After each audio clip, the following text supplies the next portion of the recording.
एक बार गौतम बुद्ध वैशाली नगरी में धर्म प्रचार के लिए जा रहे थे। जब वो नगरी के बीचों बीच से गुजर रहे थे तो उन्होंने देखा कि कुछ सैनिक तेजी से भागती हुई एक लड़की का पीछा कर रहे हैं। वो एक कुएं के पास जाकर खड़ी हो गई। वो हाँफ रही थी और प्यासी भी थी। बुद्ध ने उस बालिका को अपने पास बुलाया और कहा कि वो उनके लिए कुएं से पानी निकाले, स्वयं भी पिए और उन्हें भी पिलाए। इतनी देर में सैनिक वहाँ पर पहुँच गए। बुद्ध ने उन सैनिकों को हाथ के संकेत से रोकने को कहा। उनकी बात पर वो कन्या डरती हुई बोली, महाराज, मैं एक अछूत कन्या हूँ। मेरे कुएं से पानी निकालने पर जल अपवित्र हो जाएगा। बुद्ध ने उससे फिर कहा, पुत्री, बहुत जोर की प्यास लगी है, पहले तुम पानी पिलाओ। इतने में वैशाली के राजा भी वहाँ आ पहुँचे। उन्होंने बुद्ध को नमन किया और सोने के बर्तन में केवड़े और गुलाब का सुगंधित पानी पीने के लिए पेश किया, लेकिन बुद्ध ने उसे लेने से इनकार कर दिया। बुद्ध ने एक बार फिर बालिका से अपनी बात दोहराई। इस बार बालिका ने साहस बटोरकर कुएं से पानी निकालकर स्वयं ही पिया और गौतम बुद्ध को भी पिलाया।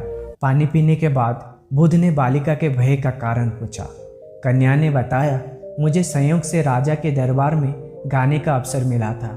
राजा ने मेरे गीत सुनकर मुझे अपने गले की माला पुरस्कार में दे दी, लेकिन उन्हें किसी ने बताया कि मैं एक अछूत कन्या हूँ। ये जानते ही उन्होंने अपने सैनिकों को मुझे कैद खाने में डाल देने का आदेश दिया। मैं किसी तरह से उनसे बचकर यहाँ पहुँची थी कि आप मिल गए। इस पर बुद्ध ने कहा, सुनो राजन, मैं चाहता हूँ कि आप मेरी इस बात को हमेशा याद रखें कि किसी भी इंसान की पहचान उसके धर्म या जाति से नहीं, बल्कि उसके गुण और कर्मों से होती है। जिस बालिका के मधुर कंठ से निकले गीत का आपने आनंद उठाया, उसे पुरस्कार दिया। जिसके कार्य इतने अच्छे हैं, वो अछूत हो ही नहीं सकती। यहाँ पर नीच सोच और छोटे कार्य करके अछूत होने का परिचय तो आपने दिया है।